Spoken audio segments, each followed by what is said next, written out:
Baik, Assalamualaikum warahmatullahi wabarakatuh. Kali ini bangunan dan stabilitas kapal masuk kepada materi tentang alas tunggal dan alas berganda. Jadi pada kapal itu ternyata ada dua jenis dasar. Yang pertama adalah dasar tunggal atau alas tunggal, dan yang kedua adalah alas berganda. Nah, dasar tunggal itu apa? Jadi dasar tunggal itu adalah sistem rangka dasar pada kapal yang bersifat tunggal atau single bottom. Terdiri dari balok melintang kapal nih rang, atau rang, nih rang nih, rang yang ada lubang-lubang ini nih rang, melintang yang dipasang melintang dari sini sampai ujung sini, dan yang diletakkan pada setiap gading-gading serta balok memanjang atau lunas dalam tengah. Nah, ini lunas. Ini lunas terlihat dari depan ini nih, lunas yang lurus ke belakang atau ke haluan. Ini disebut sebagai center girder. Dan lunas dalam samping atau penumpu samping nih. Ini namanya lunas dalam samping atau side girder. Yang terletak antara lambung dan lunas tengah nih. Lambung dan lunas tengah. Jadi ini ada side girder, ada center girder, ada rangnya. Jadi yang namanya alas tunggal itu hanya terdiri dari satu rang saja, ada lunas bagian tengah atau center girder, dan ada side girdernya. Nah, ini namanya konstruksi kapal alas tunggal. Nah, apa itu konstruksi kapal? Konstruksi kapal itu adalah pada dasarnya terdiri dari komponen-komponen konstruksi yang letaknya melintang dan membujur.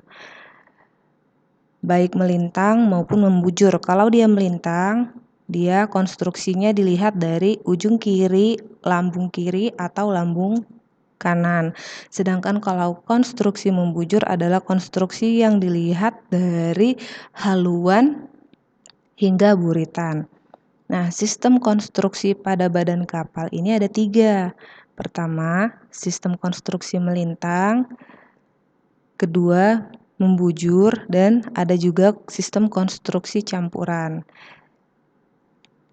Ini gambar-gambar dari ketiga sistem konstruksi pada kapal. Pertama, sistem konstruksi melintang. Nih, yang saya bilang tadi, melintang itu jika dilihat dari konstruksinya itu dari ujung kiri, lambung kiri, atau lambung kanan. Ada rang, ini lambung. Nah, ini tadi side girder, ini tadi center girder. Dia hanya dilihat dari sisi kiri dan kanan. Nah, sedangkan konstruksi membujur adalah apabila dilihat dari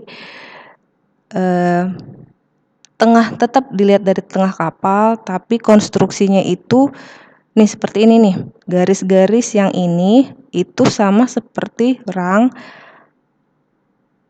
yang posisinya dari haluan sampai buritan. Nah, jika kapal kita potong bagian tengahnya, midshipnya kita potong, nah kita akan terlihat ini garis ini itu adalah garis bisa orang yang posisinya dipasang dari haluan ke belakang. Nah, ini dari garis ini bisa ke haluan atau ke buritan. Ini juga dari ke haluan atau ke buritan. Kalau ini kan jika dilihat dari secara melintang.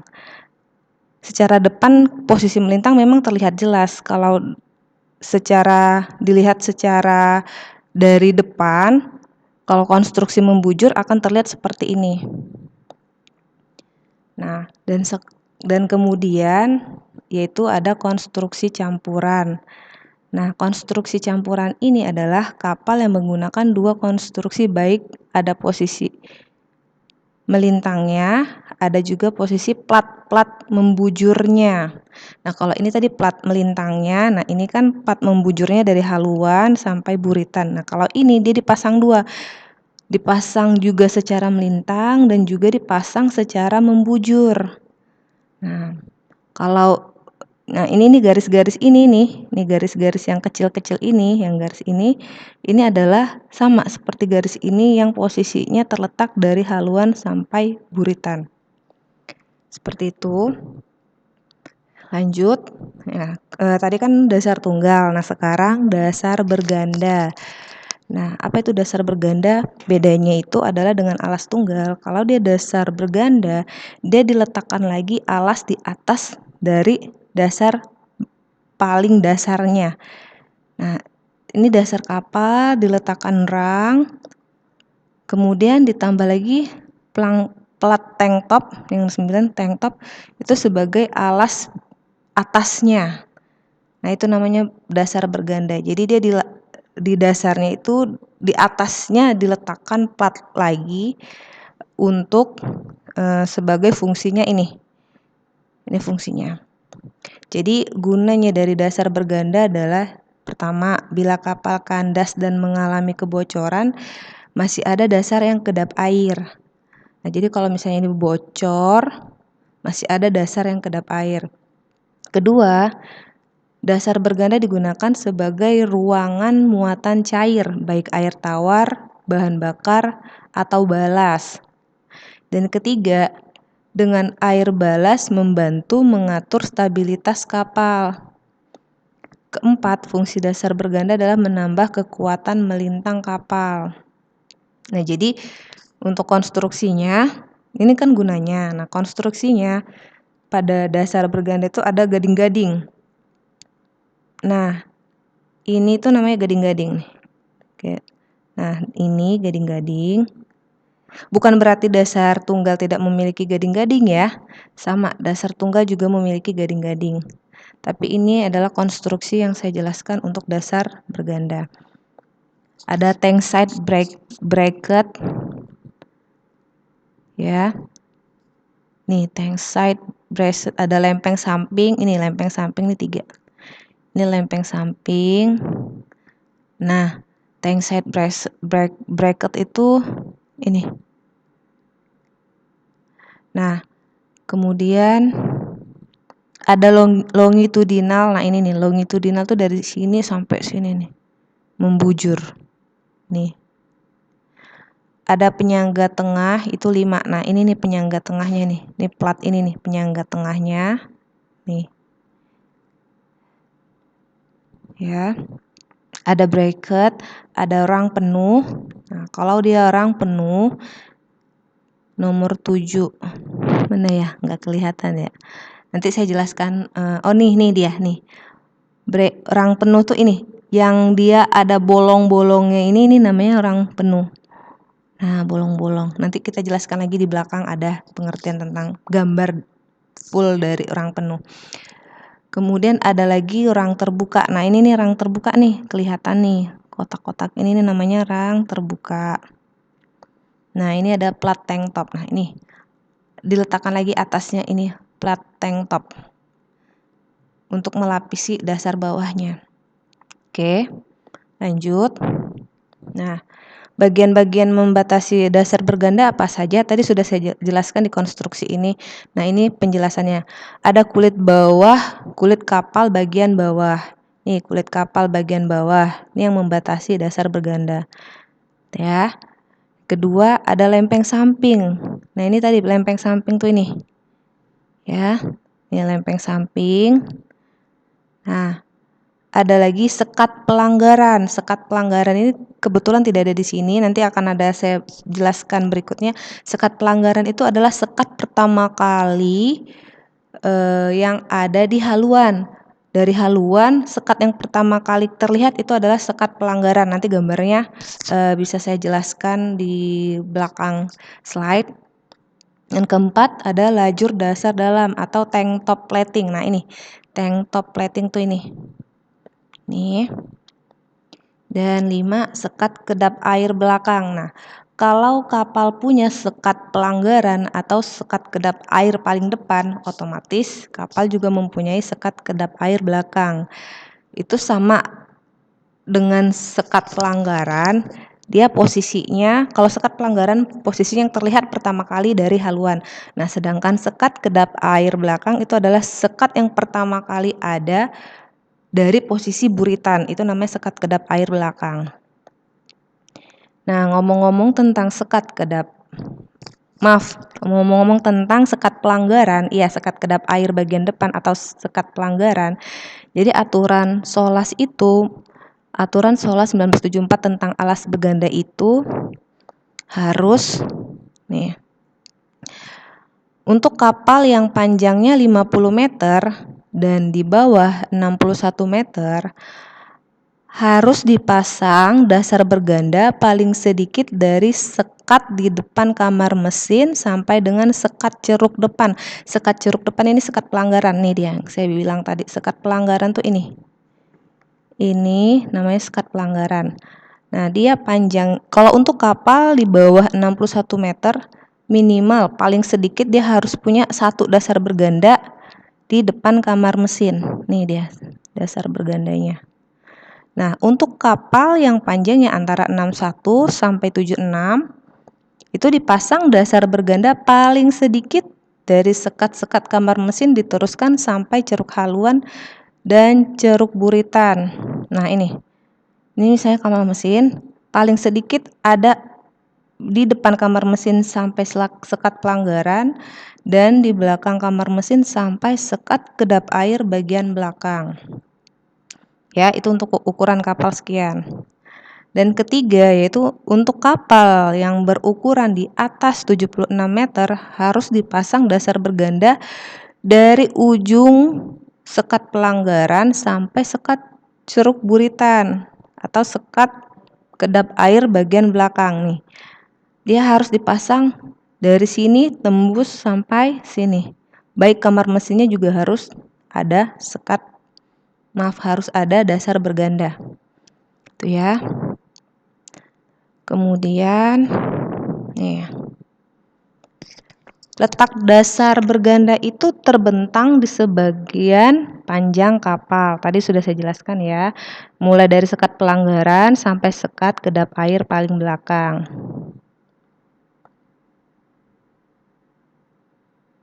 Nah, ini untuk ada kapal yang jika bagian depan dan belakang kedua sekat tadi tidak lagi dipasang dasar berganda karena terlalu sempit untuk dimasuki untuk kepentingan perbaikan maupun pemeriksaan.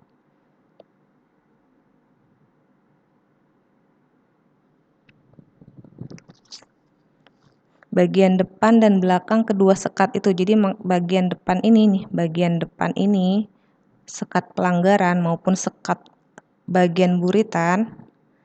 Nah, ini tidak lagi dipasang dasar berganda karena mengingat ini terlalu sempit untuk dimasukin apabila nanti ada keperluan untuk perbaikan kapal atau pemeriksaan kondisi kapal. Lanjut.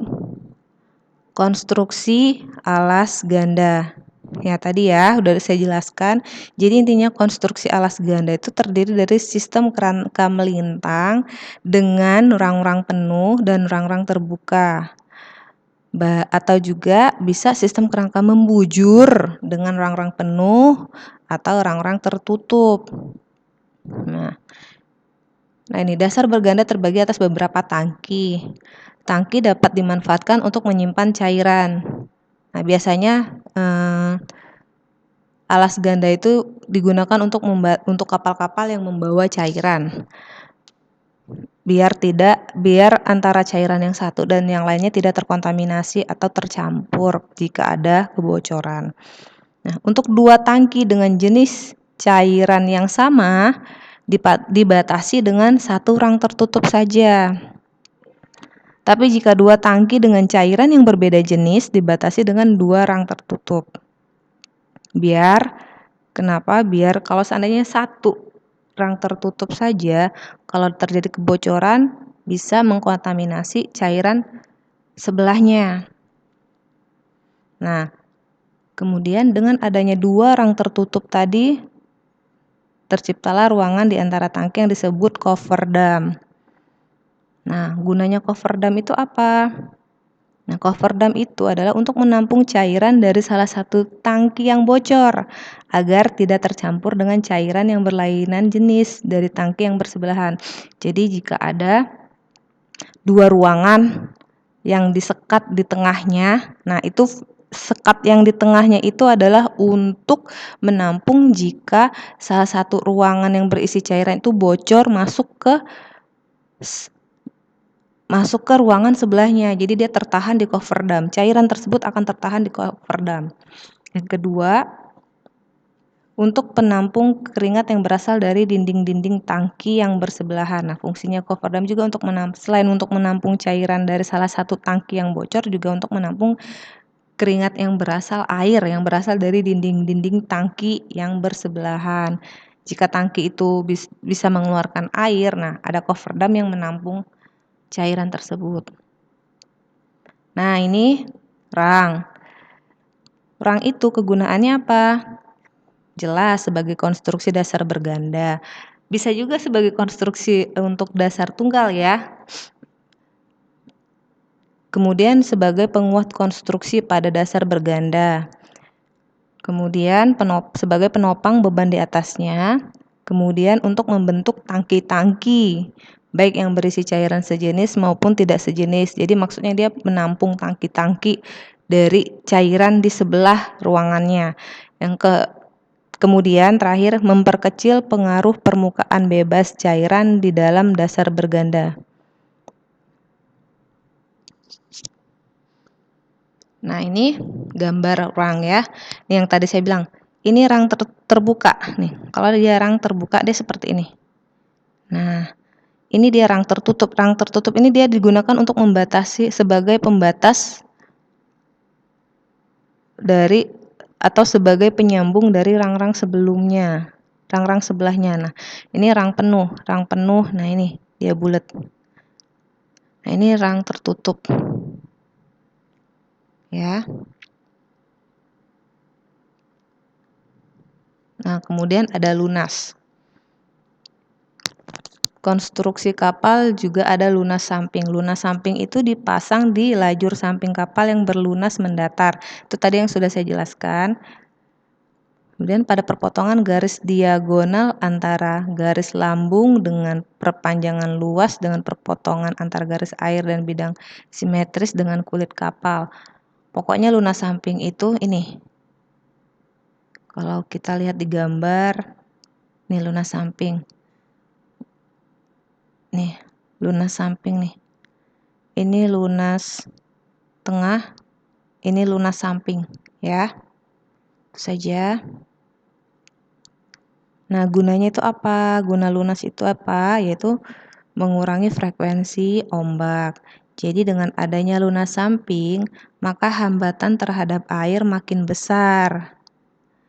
Sehingga amplitude olangan kecil karena disebabkan oleh olengan kapal yang terjadi direndam sehingga makin lama makin kecil.